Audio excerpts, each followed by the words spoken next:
최고님은 어디 가셨나?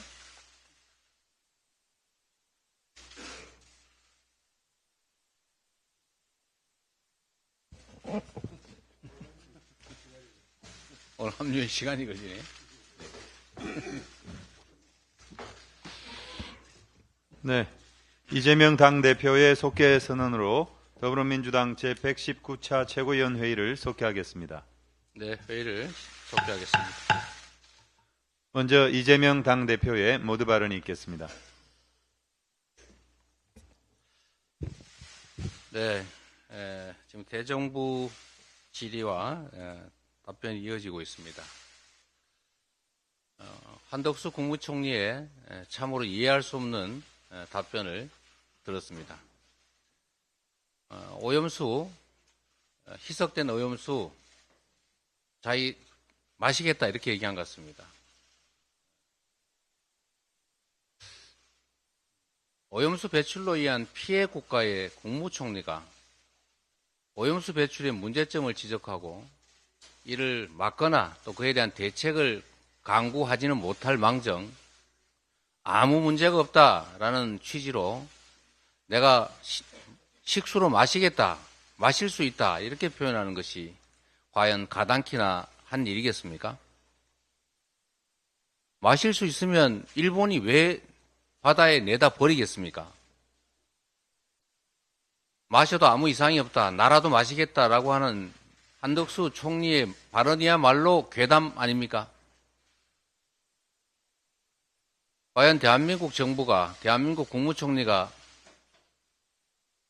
일본의 대변인이 아닌가, 대변인 노릇을 하고 있는 게 아닌가, 이 옳은 일인가 이런 생각이 자꾸 듭니다. 태평양 연안 국가들이 국제재판소에 오염수 방류에 대해서 제소 추진을 한다고 합니다. 대한민국 정부는 왜 말이 없습니까? 임시조치로, 응급조치로 방류 금지 제소라도 해야 되는 것입니다. 이러니 독립국가 대한민국의 대통령 또는 정부가 아니라 일본 정부의 대변인이라는 소리를 듣게 되는 것입니다. 국민들의 정당한 목소리를 궤변이라고 처벌하겠다고 위협하지를 않나. 일본도 오염수라서 바닷물과 섞어서 바다에 내다 버린다고 하고 국제사회가 그 피해에 대해서 우려하고 있는데도 아무 문제가 없어서 내가 마셔보겠다라고 하는 이런 태도로 어떻게 대한민국 국정을 이끌어 가겠습니까? 경제가 계속 나빠지고 있습니다. 경제가 나빠지면 가계, 기업, 정부 이 3개 경제 주체 중에 정부의 역할을 늘려야 하는 것입니다. 그게 바로 정부의 재정이 해야 할 일입니다. 그런데 과연 이 정부의 경기 침체에 대한 경기 악화로 인한 민생 고통에 대해서 조금이라도 책임을 지고 안타까워하는 마음이 있기나 합니까? 김기현 여당 대표께서 비공개로 자꾸 저를 만나자고 하다가 공개적으로라도 만납시다라고 했더니 TV 토론하자고 주장하더니 지금은 꽁 구워 먹은 소식입니다. 경제 얘기를, 민생 얘기를 해야 합니다. 만나서 사진 찍고 아무도 안 보는 데서 밥이나 먹고 소주나 나누자는 그런 정신으로 어떻게 대한민국 국정을 이끌어 가겠습니까? 지금 당장이라도 추경을 어떻게 할지, 경제를 어떻게 살릴지, 정부의 역할은 무엇인지, 전세 사기는 어떻게 대응할 것인지, 앞으로 다가올 대출 만기 문제는 어떻게 할 것인지를 논의해야 합니다. 누가 그렇게 말했습니다. 바보야, 문제는 경제야. 먹고 사는 문제만큼 중요한 게 어디 있습니까? 자꾸 정쟁으로 끌고 가고 야당 발목 잡고 야당 흠집내고 국민들 협박할 것이 아니라 진지하게 민생을, 국정을 논의해 주길 바랍니다. 세계 경제가 기지개를 켜지만 대한민국 경제는 중병이 들고 있습니다. IMF, OECD, 세계은행 이런 주요 기관들이 세계 성장률 전망을 잇따라 상향하는데 유독 대한민국만 역주행 중입니다. OECD가 이렇게 발표했습니다. 세계 경제는 개선되고 있지만 한국 경제는 둔화하고 있다라고 공개 우려를 표명했습니다. 우리 경제가 침몰 직전입니다. 심화되는 경제 위기 상황에서는 정부가 앞장서서 소방관 역할을 하는 게 상식입니다. 과감한 재정 지출로 민생 고통을 덜고 경제 회복의 디딤돌을 놓아야 합니다. 이미 전국의 186개 지방정부들도 지역경기 활성화와 민생 안정을 위해서 추경을 편성하고 있습니다. 그런데 중앙정부는 뭘 하고 있습니까? 경제 회복의 마중물을 하루라도 빨리 부어야 됩니다. 민생 살리기, 경쟁의 회복을 위한 추경론이 정부 여당에 다시 한번 촉구합니다. 이를 위해서 야당들 간의 공식 협의도 제안 드립니다. 그리고 김기현 대표님도 추경과 관련해서 굳이 원하시니 비공개로 소주 마시면서라도 만나서 얘기하고 싶습니다. 대신에 의제는 술 얘기, 밥 얘기가 아니라 추경 얘기라야 합니다. 국가재정의 주인은 국민이지 기재부가 아닙니다. 관료의 숫자 노림이 아니라 민생 경제를 금과 옥조로 여겨주시길 다시 한번 당부드립니다.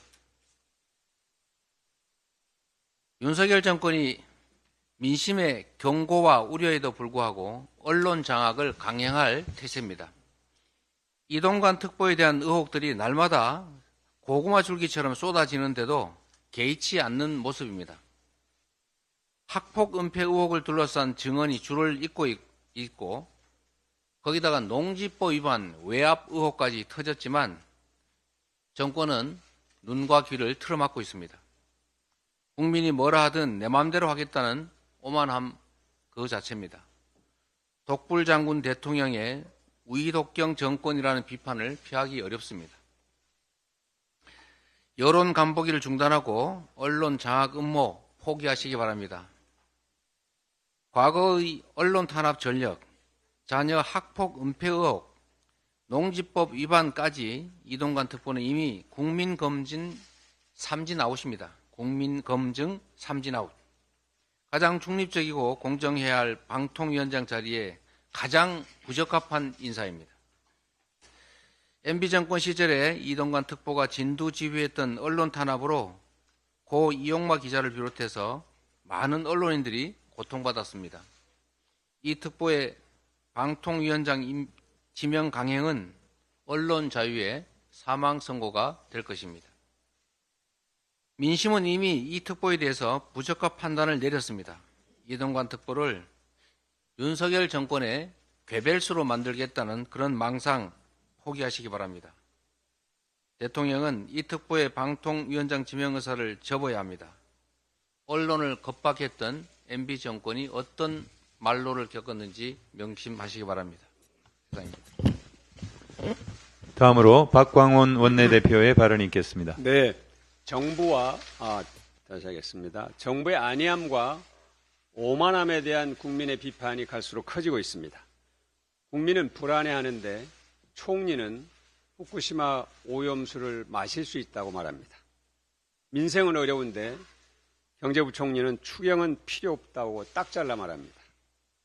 국민 안전과 민생을 지키겠다는 절박함은 보이지 않고 정부는 옳고 국민과 야당은 그르다 하는 식으로 국민과 야당을 무시하는 태도는 더 심해지고 있습니다. 기업들의 체감 경기 전망은 15달째 부정적입니다. 2분기 기업 경기 실사 지수는 IMF 이후 가장 낮은 수준입니다. 이런 가운데 국민들은 허리띠를 졸라매고 있습니다. 그 증자입니다. 올해 1분기 가계 대출과 카드 사용이 동시에 줄어들었습니다. 이것은 통계 작성을 시작한 2002년 4분기 이후 처음 있는 일입니다.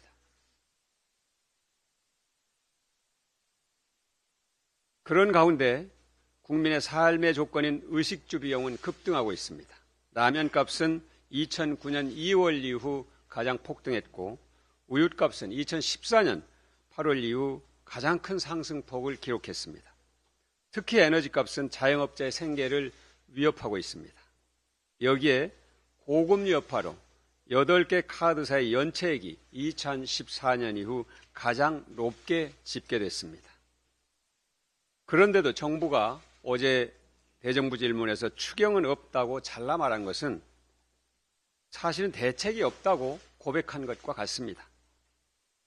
이것은 서민층과 중산층, 자영업자와 취약계층의 고통을 방치하는 것으로 정부의 역할을 사실상 포기하는 것과 같습니다. 거듭 촉구합니다. 추경은 빠를수록 효과가 큽니다.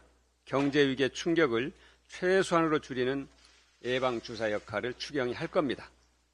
반드시 민생경제 회복 추경을 서두르시기 바랍니다. 추경 논의를 위해서 이재명 당대표께서 야사당 대표와의 협의를 제안했습니다. 절박한 시기에 긴박한 제안입니다. 원내에서 뒷받침해 나가겠습니다. 지금 더 중요한 것은 대통령이 야당 대표들을 만나는 것입니다.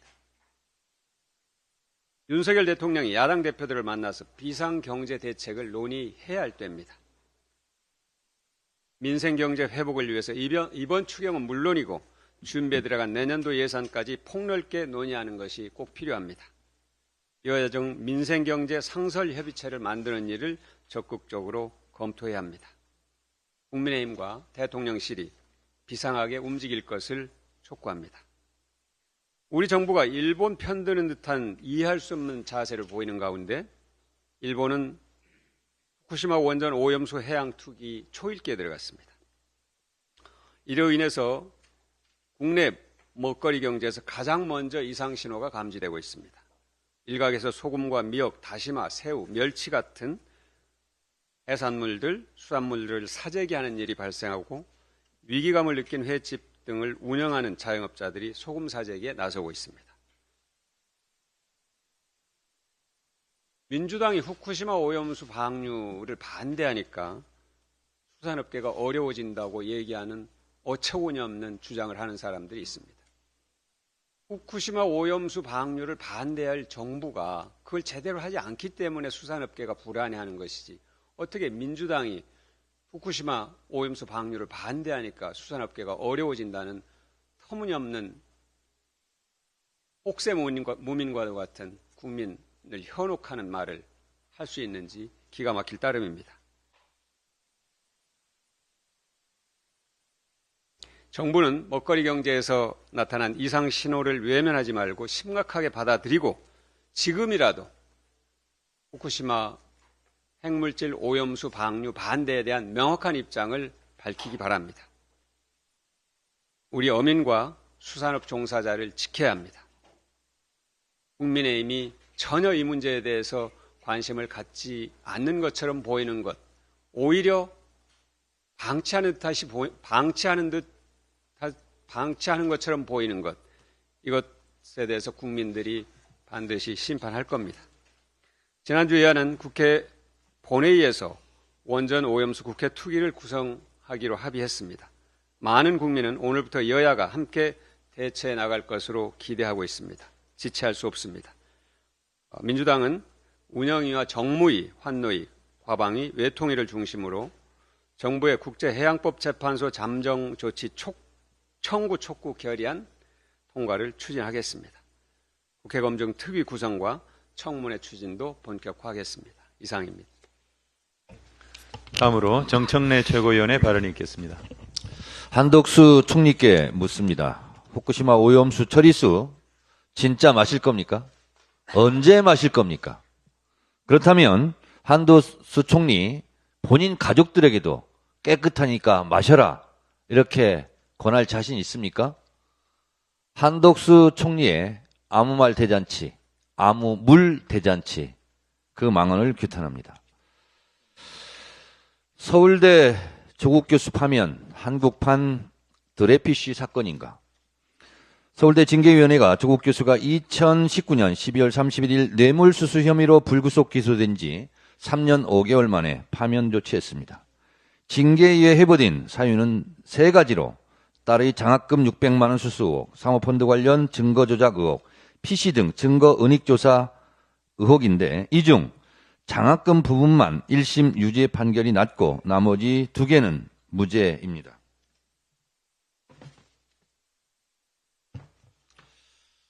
방송들은 이렇게 보도하고 있습니다. 결국 딸의 장학금 600만 원으로 교수직을 파면한 것입니다. 장학금 600만 원으로 아버지는 교수직 박탈, 딸은 입학 취소 조치를 당했습니다. 검찰의 뇌물수수 기소는 기각됐고 김영란법 위반으로 억지 적용해서 이런 조치를 내린 겁니다. 딸 조민 씨에 대해서는 부산대 입학전형 공정관리위원회에서 의전원 합격자 30명 중 1차 서류 전형 19등, 대학 성적 24등, 영어 성적 4등으로 조민 씨가 동양대 표창장이 없었어도 전체 합격생 30명 중 15등으로 무난히 합격했다는 취지로 발표했습니다. 조국 사건의 출발은 대선 자금을 위한 공직자의 부당한 사모펀드 의혹으로 출발했습니다. 조국 고에서의 사모펀드 관련 부분은 모두 무죄가 났고 별건 수사로 달랑 동양제 표창장으로 엄마는 징역 4년, 아버지는 교수직 파면, 딸은 입학 취소가 된 것입니다. 부산대 의전원 합격자 표창장 하나로 멸문지화를 당한 조국 교수의 가족, 너무 가혹하지 않는가? 너무 억울하지 않은가? 조국 교수에 대한 괴롭힘은 그의 박사학위 논문 표절 의혹 제기가 수차례 반복되었던 것으로부터 시작되었습니다. 서울대와 그의 박사학위 대학 UC 버클리는 5차례에 걸쳐 조국 교수의 논문은 아무 문제가 없다고 결론 내렸습니다. 오히려 UC 버클리의 존 유 교수 박사과정 프로그램 위원장은 논문 표절 의혹은 의혹 제기에 대해 깜도 안 되는 사안이다. 충분한 통달도가 있다. 놀라운 성취, 중대한 학문적 기여라고 조국 교수의 논문을 극찬한 바 있습니다. 이뿐만이 아닙니다. 2015년 법률신문의 보도에 따르면 한국연구재단 학술지 인용색인 시스템 분석 결과 2004년 이후 논문 40편에서 총 275차례가 인용 언급돼 논문 인용 지수 1등을 했다고 발표했습니다. 법학 분야입니다. 조국 교수가 쓴 논문 가운데 다른 연구자의 논문에 가장 많이 인용된 것은 2007년 서울대 법학지에 발표된 법인의 형사 책임과 양벌 규정의 법적 성격으로 무려 37차례나 다른 연구자의 논문에 인용되었다고 합니다. 프랑스 육군 포병대위 알프레드 드레피씨는 스파이 혐의로 종신형을 선고받았다가 결국 무죄가 확정되어 사면 복권되었습니다. 대한민국 헌법은 모든 국민은 법 앞에 평등하다고 규정하고 있습니다. 과연 그런가? 모든 아내는, 모든 장모는, 모든 가족은 법 앞에 평등한가? 주가 조작 혐의, 논문 표절 의혹, 학력, 경력 조작 의혹을 받고 있는 대통령의 아내는 제대로 조사조차 받지 않고 퍼스트 레이디 놀이를 하고 있습니다. 딸, 동양대 표창장 문제 등으로 엄마는 징역 4년, 아버지는 교수직 파면, 딸은 입학 취소. 대한민국의 법과 정의는 살아있는가? 아니면 죽었는가? 진실과 정의는 최종적으로 누구의 손을 들어줄 것인가? 그것이 궁금합니다. 윤씨의 가족은 무죄, 조씨의 가족은 유죄. 윤씨의 가족의 희극, 조씨의 가족의 비극. 이 희극과 비극은 언제까지 지속될 것인가? 그런데 말입니다. 사건 번호 133호 김건희 주가 조작 의혹 수사는 언제까지 안 할 겁니까? 이상입니다. 다음으로 고민정 최고위원의 발언이 있겠습니다. 최근 대통령실이 밀어붙이고 있는 수신료 분리징수의 시작은 대통령실이 만든 국민제안 홈페이지 안에 국민참여 토론이라는 코너입니다. 어제 대통령실은 수신료 문제에 그치지 않고 집회 시위 요건 및 제재 강화 방안에 대한 세 번째 국민 참여 토론을 실시한다고 밝혔습니다. 해당 코너는 일반 국민들이 동의자 수를 많이 얻어 안건으로 올리는 구조가 아니라 특정 심사위원회가 안건을 추린 뒤 대통령실이 최종적으로 주제를 선정합니다. 선정된 주제에 대해선 국민들이 댓글로 찬반 의견을 쓸 수 있으며 취합된 의견은 여론조사의 결과물처럼 여겨지며 운영 주체인 강승규 시민사회 수석이 발표합니다. 그런데 두 가지의 문제점을 지적하겠습니다. 첫째는 여론조사의 탈을 쓴 여론몰이라는 것입니다. 둘째는 깜깜이 심사위원회입니다.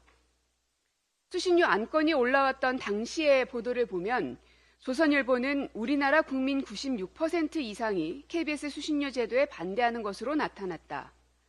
매경은 국민 10명 중 9명 반대.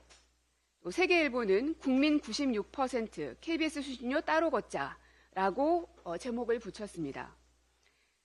해당 조사는 여론조사의 기본이라고 할 수 있는 연령과 지역 등에 대한 보정도 없고 심지어 한 사람이 중복 투표도 가능하고 여러 개의 계정을 만들어 투표를 하는 것도 가능한 것으로 드러났습니다. 실제 보수 성향 유튜브는 물론 여당인 국민의힘이 여론조사 참여를 독려하기로 했습니다. 그야말로 여론몰이 도구로 전락한 것입니다. 그런데 더 심각한 문제가 있습니다. 이 제도의 중심에 있는 국민제안심사위원회입니다. 심사위가 토론 안건을 심사하고 선정하며 투표 결과를 보고받아 이를 토대로 정책 권고안을 의결하는 구조입니다. 그런데 이 국민심사위의 구성, 활동 내용, 회의록 등은 비공개로 일관하고 있습니다. 의제 선정도, 권고안 의결도 깜깜이고 사실상 엿장수 마음대로, 대통령실 마음대로입니다. 대통령실은 외부 전문가로 구성된 심사위원회라고 설명하고는 있지만 실상은 그렇지 못한 것 같습니다. 제가 파악한 바에 따르면 국민제안심사위원회의 위원장은 서울시 공무원 출신으로 지난 5일 분리징수 권고를 발표했던 강승규 시민사회 수석이 서울시 홍보기획관으로 근무할 당시 해당 부서의 부하직원으로 근무했던 인연이 있는 인물로 파악하고 있습니다. 만약 아니라면 아니라고 답변해 주십시오. 심사위원회의 명단과 회의록 공개를 공개적으로 요구합니다. 백지 항의서에만 답변하지 말고 이렇게 공개적인 질문에 대해서도 대통령실의 빠른 답변이 올 것을 기대하겠습니다. 다음으로 박찬대 최고위원의 발언이 있겠습니다. 일단 대피는 위층 주인집으로 가라. 장마철 반지하 침수 대책이라며 서울시 담당자가 내놓은 설명입니다. 참으로 어처구니 없고 한심합니다. 작년 8월 폭우로 서울 관악구 신림동 반지하 주택에 살던 발달장애 가족이 침수로 고립돼서 사망하는 충격적인 사건이 있었습니다. 이 사건 이후 서울시는 반지하 퇴출을 선언했지만 1년이 지나도록 대응은 지지부진합니다. 전수조사를 실시한 반지하 23만 8천 호 중에 차수판을 설치한 곳이 완료된 곳은 30%에 불과하고 반지하 주택 매입 후 멸실 정책은 올해 목표치의 2.8%에 그쳤습니다. 정부의 무성의한 태도도 큰 문제입니다. 지난번 참사 이후 윤석열 대통령이 직접 취약계층에 대한 주거 안전 대책을 약속했지만 실제 대응은 정반대로 흘렀습니다. 정부는 공공임대 주택 예산을 작년보다 5조 원가량 줄였고 저소득층과 취약계층을 위한 국민임대, 영구임대, 다가구 매입임대, 노후 공공임대주택 리모델링 예산을 대폭 삭감했습니다. 올해 여름은 엘니뇨 현상으로 인해 폭우가 쏟아질 것으로 예상되고 있습니다. 부실한 늑장 대응에 또다시 참사가 벌어지지 않을까 걱정이 큽니다. 정부와 서울시에 촉구합니다. 국민의 목숨에도 빈부격차를 들이대는 것이 아니라면 즉각 대책을 세우고 발빠르게 대응하십시오. 방송 장악에 이어 집회 시위의 자유 탄압입니까? 대통령실이 다음 달 3일까지 3주 동안 집회 시위 요건 및 제재 강화 방안에 대한 제3차 국민 참여 토론을 한다고 밝혔습니다. 형식은 국민 참여 토론이지만 집회, 시위의 자유를 억압하기 위한 의도가 뻔합니다. TV 수신료 분리징수를 내세워 방송장악을 시도하더니 이제는 집회 시위의 자유마저 대폭 축소시키려는 것입니다. 대통령은 국내에서뿐만 아니라 심지어 유엔 연설에서도 자유를 외쳤는데 대통령실은 앞장서서 언론 자유와 집회 시위 자유를 짓밟고 있습니다. 언론 자유와 집회 시위 자유가 없는 나라를 독재 국가라고 합니다. 윤석열 대통령이 말하는 자유민주주의가 이런 것이었습니까? 말과 행동이 이렇게 정반대인 대통령은 처음입니다. 말과 행동이 다른 사람을 표리부동하다고 합니다. 그런 사람은 빠른 손절이 답입니다. 국힘단 울산시당이 후쿠시마 원전 오염수 해양 투기를 반대하며 핵 오염수라는 표현을 썼다는 이유로 민주당 울산시당 인사를 고발한다고 합니다. 한마디로 적반하장의 후안무치한 태도입니다. 전 정부 시절 국힘당은 일본의 원전 오염수 해양 투기를 격하게 반대했습니다. 당시 송일종 국힘당 비대위원은 2020년 10월 19일 회의에서 문재인 대통령이 즉시 나서 일본 정부에 강력한 우려를 전달해야 한다며 외교 채널을 가동해 방류 피해가 예상되는 주변국가 공조에 일본을 압박해야 한다고 말했습니다. 지금 국힘당 대표인 김기현 의원은 10월 26일 외교부 국정감사에서 일본을 상대로 국제소송과 가처분 소송을 제기해야 한다고 했고, 당시 원희룡 제주지사도 일본 정부를 상대로 민형사소송을 제기하고 국제재판소에도 제소하겠다고 밝혔습니다. 그랬던 국힘당이 지금은 왜 이렇게 태도가 180도 돌변했습니까? 온 국민 기억력 테스트를 하자는 것입니까?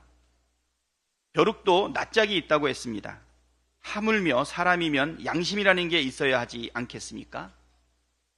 국힘당이 고발해야 될 대상은 민주당이 아니라 일본 정부입니다. 입니다. 다음으로 서영교 최고위원의 발언이 있겠습니다. 예, 이재명 대표께서 말씀하신 것처럼 바보야, 문제는 경제야입니다. 경제가 아주 어렵습니다.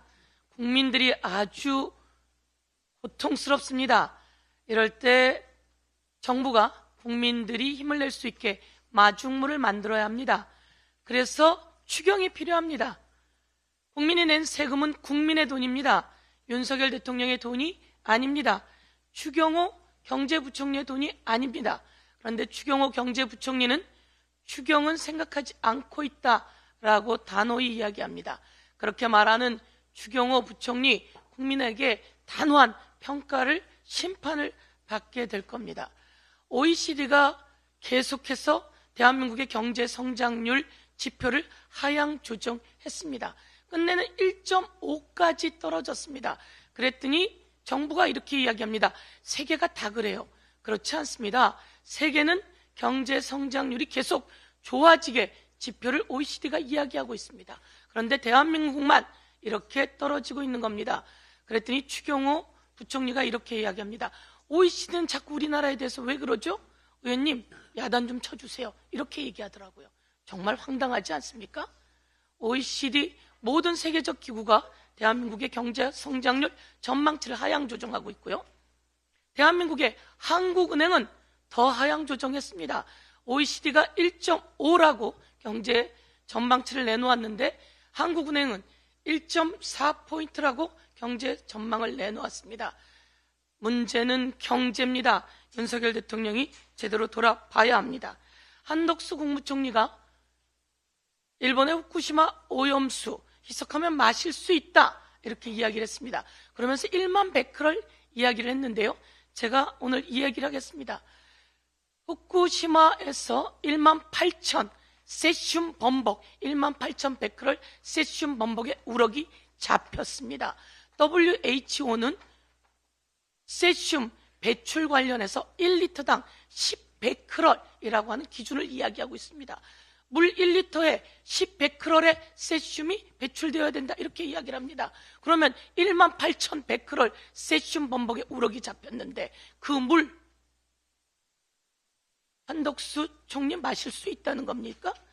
그럼 혼자 마시세요. 그 정부 관계자들이랑 마시세요. 대한민국 국민은 거부합니다. 저희가 이런 얘기했습니다. 후쿠시마 원전 관련한 도쿄 전력 관련한 더 데이즈가 한국 넷플릭스에서 그동안 그렇게 선전해 대더니 정작 제공이 되지 않습니다. 세계 76개국에서 제공되고 있는데 한국에 제공되지 않습니다. 이것은 김건희와 넷플릭스 관계자가 만났던 그날이 기억납니다. 라고 했더니 국힘당에서 나섰습니다. 김건희 여사에게 사과하라고 합니다. 이용호 의원이 그렇게 이야기하는데요. 이용호 의원, 그렇게 딸랑딸랑해서 되겠습니까? 뭘 사과하라는 겁니까 도대체? 조선일보가 김건희 여사가 그 보도를 막았다. 그리고 정부가 사전 검열했다라고 제가 말한 것처럼 이야기하는데요. 저는 그런 적이 없습니다. 그것이 의심된다고 했고 문제가 없으면 넷플릭스가 방영하면 되는 거 아닙니까? 자체 문제가 있다고 하는데요. 그걸 방영하게끔 돕는 게 이용호 문강희 간사 아닙니까? 마지막 한 말씀만 더 드리겠습니다. 윤석열 정권과 전현희 국가인권위원장이 대결을 했습니다. 윤석열 정권이 일방적으로 찍어 내리기를 했습니다. 일방적으로 찍어 내리기를 했는데 끝내는 전현희 국가인권위원장의 완승입니다. 윤석열 정권 그리고 감사원 유병호의 완패입니다. 유병호는 오늘 여러 가지 보도가 나갔을 테니 제가 이 말씀만 드립니다. 허위 공문서 작성입니다. 감사위원들이 불문에 붙였고 법원으로 치면 검찰로 치면 무혐의 판결입니다. 무혐의 판결을 감사원 사무총장이 허위 공문서를 작성했고요. 그 다음에 주임 감사위원회 결재도 없었음에도 불구하고 감사원법 위반을 했습니다. 그리고 월권행위를 했고요. 헌법 질서를 문란시켰습니다. 아주 중요한 직권남용입니다. 이에 대해서 법적 조치가 이루어져야 할 것이며 윤석열 대통령은 당장 감사원 유병호 사무총장을 파면해야 할 것입니다. 이상입니다. 마지막으로 송갑석 최고위원의 발언이 있겠습니다.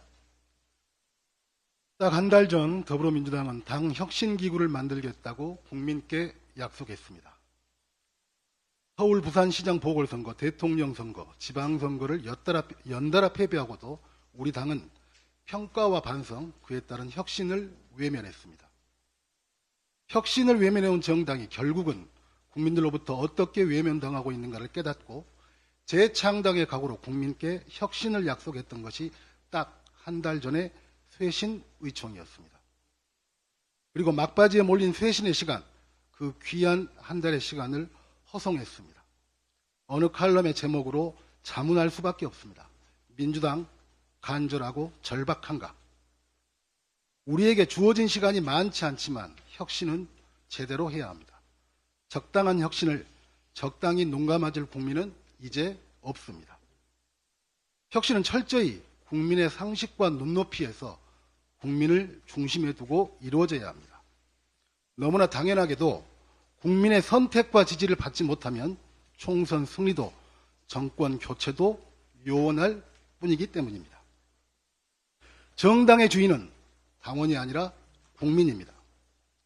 대의제를 채택하고 있는 나라들에서 국회는 대표적인 대의기구이고 국회와 국민을 이어주는 정당 또한 대의기구 중 하나입니다. 우리 헌법에서 정당은 국민의 정치적 의사 형성에 참여하는 조직이며 정당법도 국민의 정치적 의사 형성에 참여함을 목적으로 하는 국민의 자발적 조직으로 정당을 규정하고 있습니다. 이것의 의미는 국민의 자발적 조직인 정당의 당원들이 자신들의 의사를 모으라는 게 아니라 국민의 정치적 의사를 결집하는 데 참여하라는 의미입니다. 그렇기에 당원은 정당의 근간이자 핵심인 것은 분명하지만 당의 주인은 국민이고 당원은 정당의 대리인인 것입니다. 당원의 목소리는 매우 중요하지만 국민의 목소리보다 우선할 수는 없습니다. 국고보조금이라는 명목으로 국민의 세금을 정당에 지원하는 이유도 국민의 목소리에 귀를 기울이고 국민의 의사를 결집하고 조직하는 역할을 충실히 하라는 의미입니다. 그래서 혁신기구의 의제도 당의 주인인 국민의 의사가 무엇보다도 우선시 되어야 합니다. 윤석열 정권의 폭거에 맞서 하나로 뭉쳐 싸워야 하는데 우선 집중해야 한다는 목소리가 있습니다. 맞는 말씀입니다. 한편에서는 반성과 성찰을 통한 뼈를 깎는 혁신이 먼저라는 목소리도 있습니다. 먼저를 앞세우지 않는 한 두 이야기는 모두 맞는 말입니다. 그런데 우리는 무엇이 더 중요한지를 두고 설왕설래하느라 우리 투쟁과 혁신 그 어느 것도 제대로 못 해내고 있습니다. 이것은 선택의 문제가 아니라 함께 가야 하는 문제입니다. 윤석열 정권과 맞서 싸우면서 혁신하고 혁신하면서 맞서 싸워야 합니다. 이번 혁신위는 총선 전 우리에게 주어진 마지막 기회입니다. 혁신 경쟁에서 승리하지 못한 정당이 선거에서 국민의 선택을 받을 가능성은 크지 않습니다. 우리는 궁극적으로 내년 총선에서 국민의 선택을 받아야만 윤석열 정부의 폭거를 저지시킬 수 있기 때문입니다. 간절하고 절박하게 윤석열 정권과 싸웁시다. 간절하고 절박하게 민주당을 혁신합시다. 네, 당대표께서 회의를 정회하시겠습니다.